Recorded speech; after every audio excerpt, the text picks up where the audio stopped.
Yo, eke l'enfant de Yoro. Digel ça, morceau mon anide. Digel ça, anne vela. Digel ça, to Korkaƴel. Digel ça, anne vela. Digel ça, to Korkaƴel. Digel ça, anne vela. Digel ça, to Korkaƴel. Digel ça, anne vela. Digel ça, to Korkaƴel. Digel ça, anne vela. Digel ça, jamane vela. Digel ça, mo Korkaƴel. Sa yiga mi mere vele. Sa mi ma vele. Mi ma madum bel toda. Beltoda, anawara.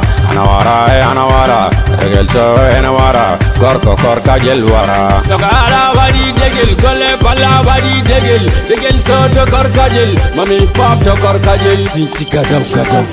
Digel so,